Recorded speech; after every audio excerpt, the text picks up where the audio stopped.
Hello and welcome to another episode of the Real Estate Investing Club, the place investors go to learn tips, tricks, and stories from other investors in the field. Before I introduce today's guest, I have 3 short housekeeping items to cover. First, if you like our content, the best way to support us is simply to like, subscribe, comment, or share this episode with your friends and family. Second, we are active investors ourselves and are always on the lookout for mobile home, RV, mixed-use commercial, and multifamily properties in MSAs with a population of 100,000 or more. So if you are also an active investor and have something you think we may be interested in, we would love to take a look. Send us the details of the deal at www.therealestateinvestingclub.com. Third, if you are a new investor and would like to learn how to get started or scale your real estate investing business, go to www.therealestateinvestingclub.com to check out our course. So without further ado, let's dive right in. We have a very special guest with us today, so buckle up, grab your pen and paper, and enjoy the ride.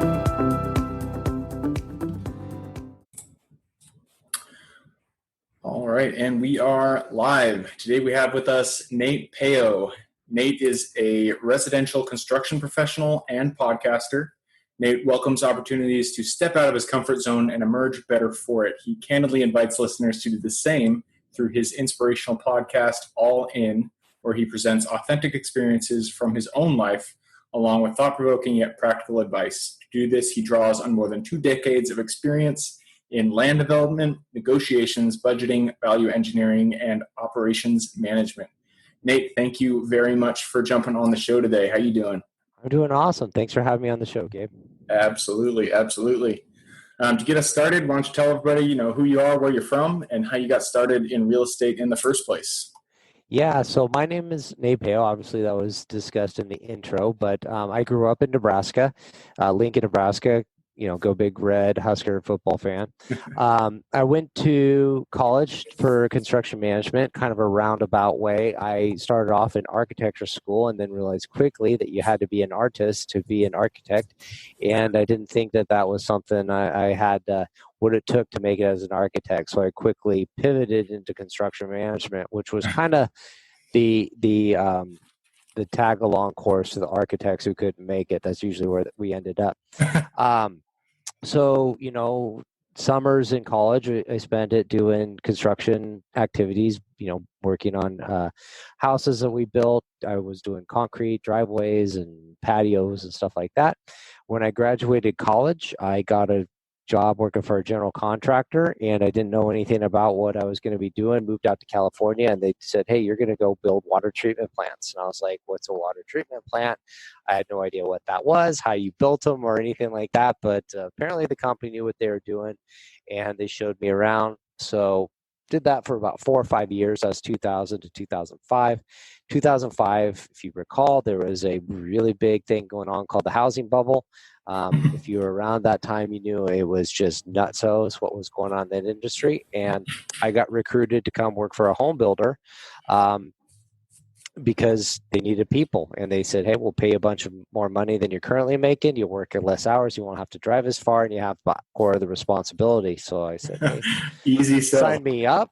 I'm going to go build houses." And so I went over and I did that. I worked in purchasing. That's where I started off, and that's buying the subcontractors to build the houses. This is California, so it's a lot of tract housing. And did that for a few years until the recession caught up with the housing bubble, and spent some time unemployed and did my own thing in the meantime. Had a landscape business, and I worked with a lot of real estate investors at the time who were buying distressed properties. They started off renting most of them out, and then they very quickly turned into flipping them. So, they were taking a $400,000 house in 2008, buying it for $150,000 in 2009, 2010, and selling it for like $220, something like that. On average, they'd go through and clean it up, gut it, re-landscape it, take all the evidence of, previous tenants, previous residents out, and resell it. And then when the housing market started kind of peaking back in, I got hired on for a company this time that worked in multifamily development. and did multifamily development construction for about 4 years there. And then I got recruited to go work for an owner this time who was a land developer. And that's where I've been for the last 6 years. And we could, the division I work for goes out and we take the capital from the company, purchase land, entitle it, and get the plans drawn up, build some apartments, and then we work with our in-house leasing staff to rent it all up, and then we just rinse and repeat. Awesome. I love it. It's a very roller coaster of a career that you've had so far. You've gone through almost, well, soon to be two giant recessions, and you've come out the better for each, well, hopefully in the future each time. um, so you got started in college as an architect, but you found that you just didn't have the drawing chops, which totally makes sense. I thought about that for a second, and I'm definitely not a drawer. So you went into construction management and graduated and got a job in a water treatment plant, which is that's had to have been an interesting experience, to say the least. Oh, it sure is. And then you went in. You worked with a home builder in 2005, and in 2008, when the economy collapsed, lost your job, and you started a landscaping business. So you went from one thing to another, but you kept getting back up, which I love to hear. How quickly, just, this is a real small tangent, but how quickly were you able to get that landscaping business up and running? I was probably laid off in July, and I knew it was coming because the company I worked for had they're a publicly traded company, and every quarter, 1 month after the quarter ended, there was a round of layoffs. So I knew I was getting it soon, and I got it 1 quarter earlier than I thought it was going to be. So I was kind of preparing for something to happen, and I was like, hey, this will be my chance to try my hand at entrepreneurship and go down this path. So I was kind of planning a lot of it anyways. And then when it happened, I was like, I need to apply to get my contractor's license, and I need to go out and start doing things. This was in 2007. So, being on social media and having big websites wasn't really that big of a deal at the time. You got most of your work from word of mouth, or you handed out flyers and stuff like that. So I was just trying to figure out the ropes. I probably got my first project in October, and I was doing a decent amount of work where I was consistently busy every week, probably by January, February the following year. So it probably took about 6 to 8 months of ramping up to a steady flow of income. Awesome. I love to hear that people starting businesses just kind of out of nothing, and then going forward with that, especially in real estate. So after that, you got involved with flippers, and then in multifamily, where you're at right now, you work with a land developer who, it sounds like, you buy the land, entitle it, and then develop it, and then release it up. Yep. So that is definitely an interesting business model, considering, especially in the higher value areas. This is what a lot of people that I've heard have been considering doing, being that there are fewer multifamily opportunities out there. So they're looking at development versus just going out and buying something. Mm-hmm. So kind of take us through the process that you guys use. You're looking for, first you start out with actually just finding the land, and then you go through your entitlement, land development, and then actual construction. So when you're looking for the land for these multifamily units, what's the analysis, your due diligence that you go through? Well, I think it's simple and complex at the same time. So for anybody that's doing real estate investing, I think the principles are going to be the same. First off, is you have to have a risk tolerance and some guidelines of how you underwrite deals and projects. And so once you've established what those are, what your risk is, as compared to maybe alternate forms of investment, then you're just looking at deals and see if they make sense. And by make sense, I mean they're pretty close, and you do some more due diligence. So we're always looking at things that come across, and hey, maybe you could combine this land with some other land and make it a better project, or maybe this land could be split off, or whatever it is. And so you constantly look at various alternatives. And so like you get a piece of property project and it says like, hey, this on paper looks like it has some legs. It's kind of close to the desired return you're looking for.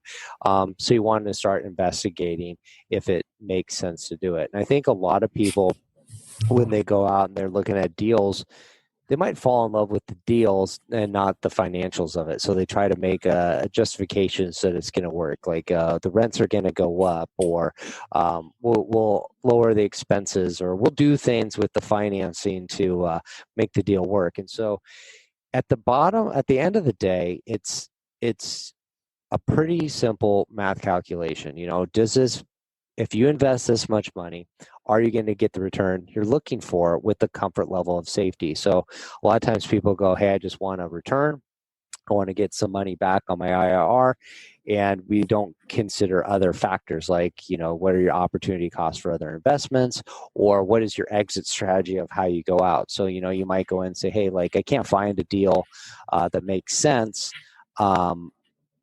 To buy here because everything's really hot. It's a real flashy market, so I'll go out and build something. And you might think like I'll just go and build something at the same return that I could go buy something at. And you might decide that that's not such a good idea, because you should be compensated for your risk. What if a million things go wrong? What if your assumptions are wrong? What if COVID hits in the middle of your project and you get hit with construction delays and increased costs, or you can't lease up because nobody can come out to your project? Like, what are these things that could happen? So a lot of stuff can go wrong when you're developing versus acquiring. So you want to build in a little bit of buffer that's acceptable to you. And I think the more conservative you are, the longer you're going to be successful in this game and the less bad decisions you're going to make. And I think me, myself included, when I've wanted to do things on my own, is sometimes we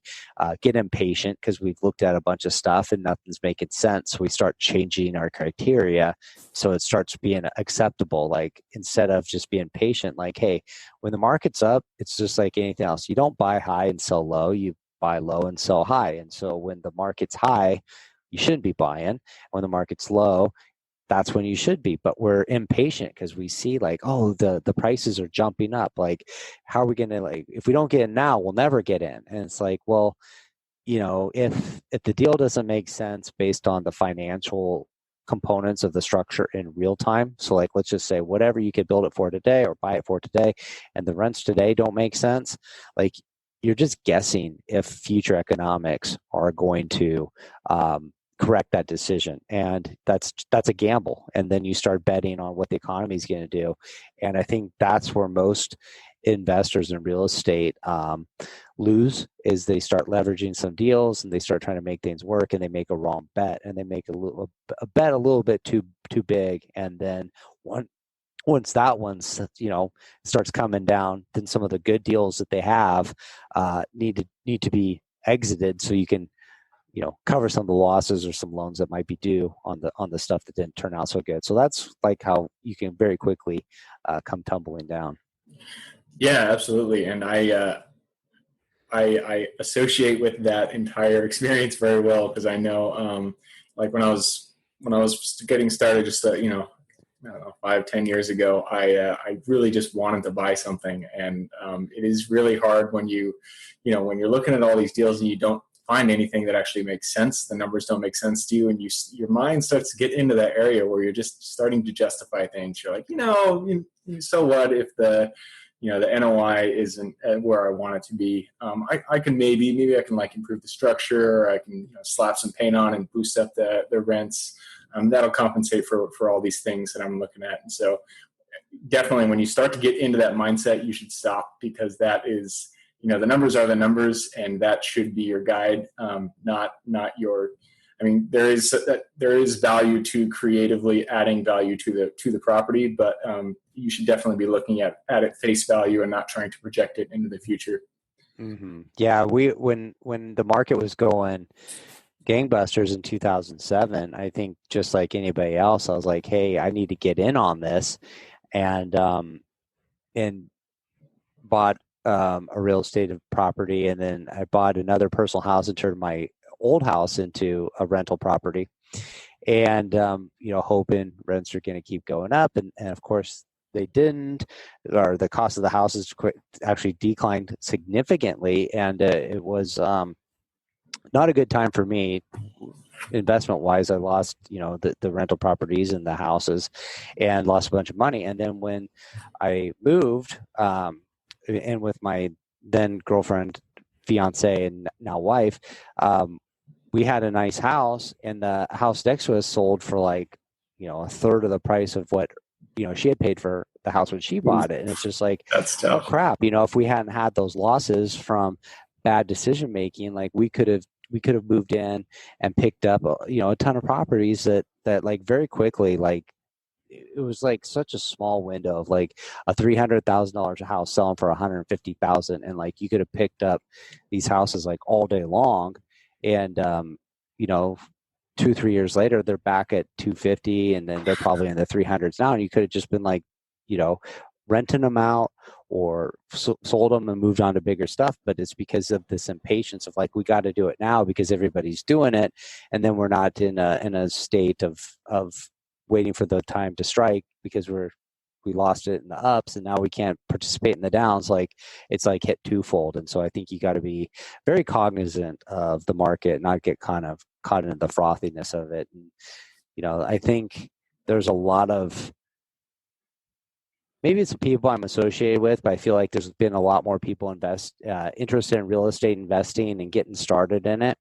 And it kind of feels a little bit like the 2006-07, where everybody's like, hey, I'm doing it, I'm in it, I'm buying extra properties. And it's like, it's home prices are pretty high again. The market's pretty good for sellers. Like, I don't know if it's a good time or not, but it feels like more and more people are stepping into it, and they're going to be making some of the same mistakes I've made in the past. And I think a lot of people make when they first start investing in real estate is getting caught up in what the market's doing versus what the metrics tell you should be doing. Yep, absolutely. Definitely be conservative on your numbers especially if you're just getting started. You don't want to have your first investment be a loser, because that'll demotivate you for the future. So be conservative and make sure that it all makes sense on paper. And the hard thing about the market, that I've found is it's impossible to predict, obviously, and so it's difficult even when you do find great deals. Like we're seeing great deals come across our desk that are on paper, but then you look into the future because there's been so much talk about a future downturn. And so, we're hesitating. We're not sure whether these deals that look good right now, based on the current market, will still be a deal, 6-12 months down the road. So, kind of on that topic, where do you see the market going? I know none of us have a crystal ball, but just from your seat, what are you seeing?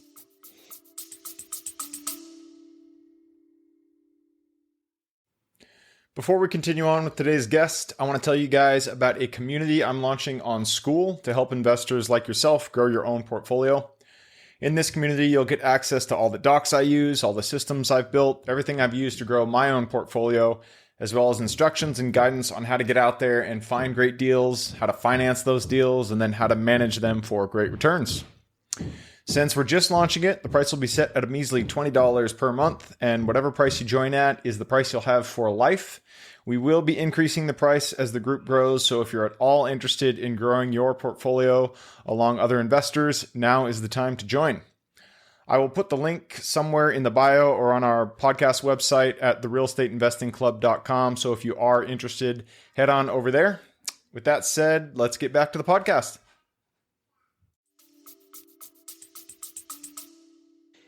Well, right now in August of 2020, things don't make sense. Like GDP is at a huge downturn. Like, was it 32% down? Yeah. Unemployment numbers are through the roof.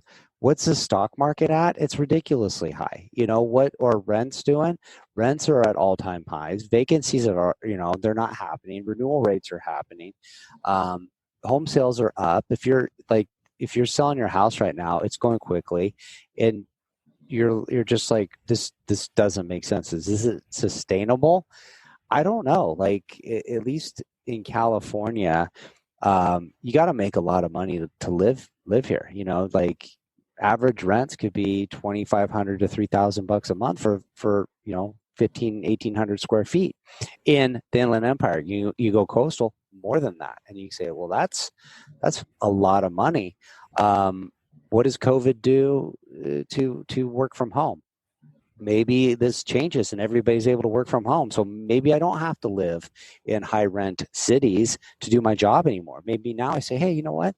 I could go move to Texas. I could pay half the rent. I can still do my job here. And, you start looking at things. And so who knows what could happen? You could have areas see major upticks in cost of living just because people are coming from high rent districts down to low rent, raise that up. And then you might have places like, I think commercial real estate is going to be hit pretty hard. I think you're going to see a lot of businesses go bankrupt. So if commercial real estate drops, then I guess, there's a vacancy. So why would you build new spaces? You're going to try to repurpose the existing. So that's going to probably drop rent. So if you're in commercial real estate, that might be a real bloodbath for a while. Like, who knows what's going to happen? And then that might trigger down to other things. You have PPP baby ending. Who knows? They're trying to fix it right at this moment. Maybe extend it. And if they don't, do all of a sudden people stop paying the rent? Like right now they're paying the rents, but evictions are being on hold. So this is like one of the weirdest times, but I got to think if I was uncertain, I think the best bet would be like, hey, it's not the decrease in construction costs or the decrease in opportunities present themselves hasn't really shown up. So I think I would be patient, sitting on the sidelines. If I had some projects kicked off, ready to go, you might say, hey, look, what other thing, is this, if you're financially sound to make the decision, right? And you say, does this make sense in 30 years based on the assumptions that I've made? Then yeah, you might do it anyways, because you're going to have ups and downs no matter what through the course of 30 years. But if you're in this thing for what's my, I'm be lucky if I'm get out of this deal in 5 years by the skin of my teeth, then it should be a hard no, man. The market's too uncertain. But if your finances make sense for 30 years out, and you say, should I start now or should I not? Costs aren't going down. They're not going to get cheaper. And if they do, it's going to be for a very short window. And the likelihood of you pinpointing the time for it to make sense to do it. So I would say the best time you can always build a project now, if you're long-term minded, is now. Costs are never going to be cheaper than they are. They tend to rise over time. So it's there's no crystal ball. I think every deal has got to be individually looked at, and it's got to be looked at too with what could you stand to lose if it didn't work out? What, you doing loans? Can you get a loan? Are you self-financing? Are you doing, hard lending? There's so much stuff that I think it's a sit on the sidelines and wait and see, and then move in either when there's some certainty, or wait for a little bit of a drop and swipe stuff up. Yep. I'm kind of in the same boat as you. And what I'm really interested in is kind of how COVID is. I mean, you mentioned it, how COVID has kind of pushed people away from office space and into their homes, and so they're doing remote work and they don't have to go to the office. And so I'm really curious how that's going to be playing out in terms of the distribution of the workforce. I know right now everybody's kind of packed on the coast. But, if that plays out even more, there could be some really good opportunities inland. And, I live in Seattle, and so I've been looking at places like Idaho not Oregon, but Idaho and even Montana, because I'm thinking, I'm not going to make any decisions until things start to actually show up. But it seems like that would be a logical next step from this type of movement. So we'll see. As you said, nobody has a crystal ball, so definitely stay on the sidelines until. And I think you got to pay attention to what the jobs do, So like tech in Idaho and Boise is kind of this little sub market. Reno, Nevada has this little sub market. You get people moving like, hey, we don't have to live in San Francisco or Seattle to have these tech hubs. We can go outside, have lower cost of living, lower cost of office space, more room to play and spread out. And the world's digital now. We don't all have to be congregated in this spot. So many things could change the way people do their businesses, and that could, drastically change the way you decide how to invest in your deals. Yep, absolutely. Now that's all very, very great points. I had written down here, I was going to ask for your guys' land development, why you chose to develop versus just buy. And I know you work for a larger company, so do you have insight into why they develop versus just buy? They've been around, family-owned business for the 50s. I think they've just kind of been that way. That's been their culture, is do it themselves. I mean, they started off as a home builder, grew to be one of the largest home builders in California and Nevada, and then they eventually sold off a portion of their business to KB Homes, and then they became this land developer. And it's probably just been ingrained in their culture of like, hey, this is something that we do it ourselves. We pay attention to what we know what goes into it, and that's important to us, and they want to continue to do that. And you don't know, I guess, what somebody else is selling you, but that's not the only way to go. There's lots of people that are in our market, our space, that make a lot of money acquiring properties, and there's a lot of people that make a lot of money building it themselves and flipping it, and there's a lot of people that do a combination of both, and then there's some people that build for themselves and build for other people, and it's people that just all they do is manage properties too. Like there's a lot of ways to skin the cat, and you just kind of go with what makes sense for you personally and your values and your investment objectives. Absolutely. Yeah. That makes sense. I'm sure if they started out as home builders, I'm sure they had their processes down, and they were just like, this is what we do, and this is how we're going to keep going forward. And so it just made sense for them. Awesome. Well, I love everything you've said so far about the real estate. I do want to ask about your podcast, because I've had a lot of people ask me, how they can use podcasts to kind of grow both their real estate business and non-real estate business. And so you just launched, you have launched the All In podcast. So kind of, how's that been going, and what's your experience so far growing that? Podcasting is a ton of fun, and it's one of those things where I was really nervous about doing it, and I probably talked myself out of it for a few years. But once you kind of do it and you get used to doing it, it becomes a ton of fun. I think you're starting off and you think you're going to be maybe a mini Joe Rogan or something like that and have hundreds of thousands of people. And so you try to get like my show's going to be so perfect, and then it's going to be this. It's like, well, it's really not, it's really going to be anything else. You start from the beginning. It's going to improve over time.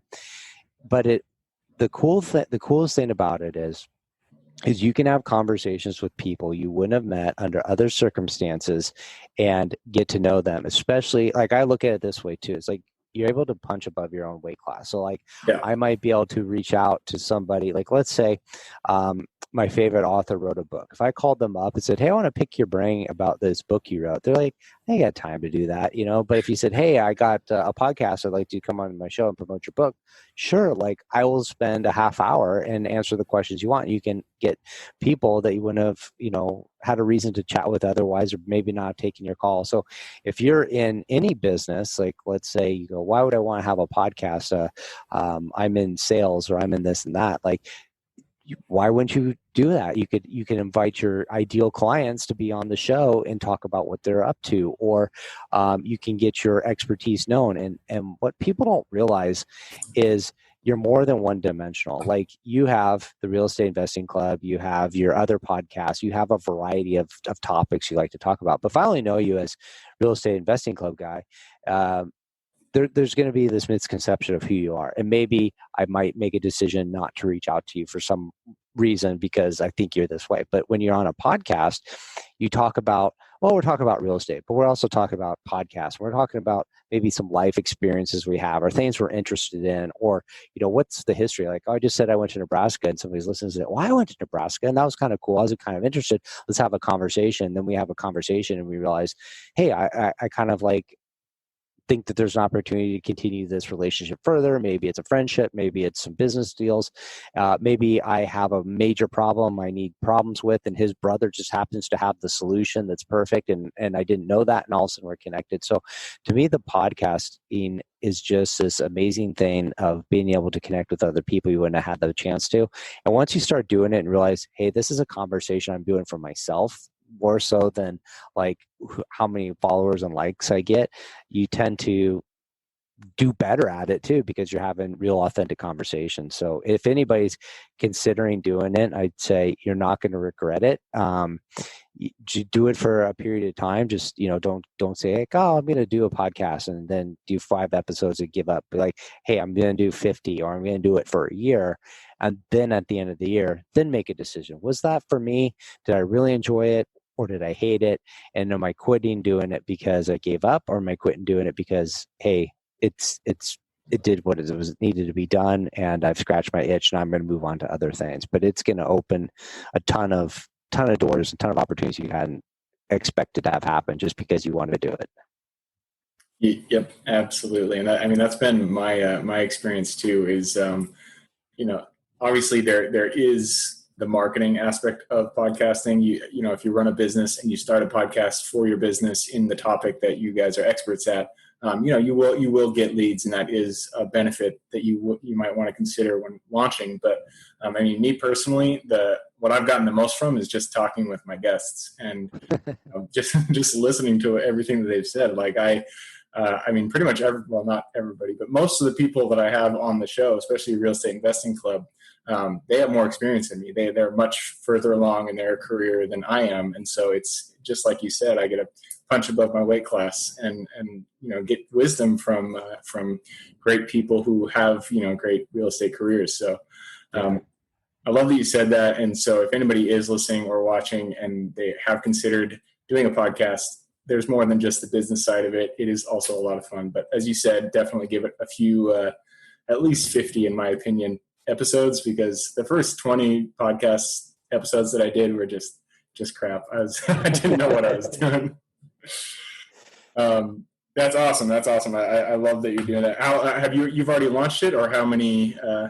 I launched it in March, and I'm probably recorded or booked guests over 100 episodes. I don't know if I've recorded all 100, but I'm definitely booked over 100, and I've probably released 50-ish or so. Oh, nice. Yeah, and they've gotten so much better over time too. yeah. You kind of get into a rhythm as you start to produce them. It starts to make some more sense. Yeah. Awesome. So this, shoot, look at that. Before we even got on this podcast, I told you we were going to shoot for 20 minutes, and it's already been almost 30. So yeah, I was just noticing that too. I was like, we got a half hour in already. Yeah, we're quick. All right. Well, we are at the end of the podcast, so I'm gonna move us along here. Every guest that comes on, I always ask them the same questions. One, if you could go back to the Nate who just started, who's just considering being an architect, and give him one piece of advice, what would that piece of advice be? That piece of advice would be, don't wait to do the things you want to do. Start doing them now, whatever it is. Earlier in my career, there was ideas of like, hey, when I make a bunch of money, I'll go do these travel. I could never do it. Or I want to start my own business, or I want to invest, or I want to build a network. Like, these are all things that when you do them earlier in your life, you think, oh, I'll always have time later, or opportunities will be better in the future. And there's never a more opportune time than right in the moment. And that's what I encourage myself to do, is do those things you wanted to do then. Don't think you're going to have more time down the road to do them, because chances are you're not, and you'll regret that you could have had that sort of trip to Fiji, back when you were in your 20s and you didn't have a care in the world, Absolutely. Yeah. I love that. Don't wait. That is really good advice. Next question. It's kind of a two-parter. We get our information from many different places, from podcasts, from TV, from our friends and family, also from books. I love getting my information from some books. So if you could give a recommendation for your favorite business/real estate book and your favorite any other book, any other area of life, what recommendation would you give? Right now, the book I'm really interested in right now is Story Brand by, I forget the gentleman's name that wrote it, but that one is really great about marketing and telling your story. And I think no matter what you're doing, it's relevant, whether you're creating a personal brand, whether you're creating a marketing campaign, or maybe you're just trying to sell or lease apartments. Like being able to tell your story of why should somebody choose this place over any other is so critical. And if you can tell a better story, I think it's going to resonate. Personal book, I always love to recommend The Alchemist by Paulo Coelho. Nice. It's just an amazing book of a young boy on his journey to discover his personal treasure. And even though it's a fiction book and it's a parable, there's so many like real lessons that you go, hey, this is what life's about. And I think if you kind of take those, like I read it once a year and there's always something I didn't pick up on the time before that just makes me like, oh yeah, this is why things happen the way they happened, and we're learning from it. Yep, I absolutely love The Alchemist. It's a great book. I've read it plenty of times, and I love that it's so short because it's not like right now I'm trying to read Anna Karenina, which is like this giant Russian novel, and I'd always said that I wanted to read it because people rate it as the best book ever, but it's like 1,200 pages, and it's just hard to pick it up. And so I love The Alchemist because it's short, sweet, really good book. Awesome. So yes, so we are at the end. Again, thanks, Nate, for coming on. If somebody wanted to get in contact with you, maybe be on your podcast, just reach out for whatever reason, what would be the best way for them to get in contact with you? Go over to natepeo.com. That's NATE, P as in Paul, E as in Echo, O as in Orange.com. And from there, you can find the podcast. You can find all my social media links, and you can see everything that I have going on right there. And that's the easiest way to get connected to me. Awesome. That is Nate Peo, PEO.com. I will also put his LinkedIn URL in the show notes. So if you want to reach out to Nate, you can get him at the website or through LinkedIn down below. So again, thanks for coming on. For everybody who has showed up here on this journey with us, thank you guys very much for showing up. Best way, again, to support the show is just to subscribe, like, and share with your friends and family. Other than that, we look forward to seeing you guys on the next episode. Thank you for joining us on the Real Estate Investing Club. If you feel we provided value, we would appreciate it if you hit that thumbs up, share it with your friends online, whatever it may be. If you'd like to share or partner with us on an investment deal, we are always looking for quality projects. Go to www.therealestateinvestingclub.com to get in contact with one of our partners. Otherwise, I hope you guys have an absolutely fantastic day, and I look forward to seeing you on the next episode. All right, before I officially sign off, I have a quick announcement to make. If you're interested in becoming a passive investor in one of my deals, my own company, Kaizen Properties, is looking for capital partners for our upcoming projects. We invest in what are known as recession-resistant assets, mainly self-storage facilities, mobile home and RV parks, and industrial properties. If you're interested in investing and would like to learn a little bit more about my company, our investing criteria, and some of the previous projects we've done, go to the Real Estate Investing Club podcast at therealestateinvestingclub.com and scroll all the way down to the bottom of the page. Click on the Invest With Us button. That'll pop up the investor form. Fill that out, and we will reach back out to you as soon as we can. Or if you prefer a little bit more of a personal touch, you can reach out to me at gabe@therealestateinvestingclub.com. So really, that is it. Again, it was a pleasure hanging out with you guys during this episode, and I look forward to seeing you on the next episode.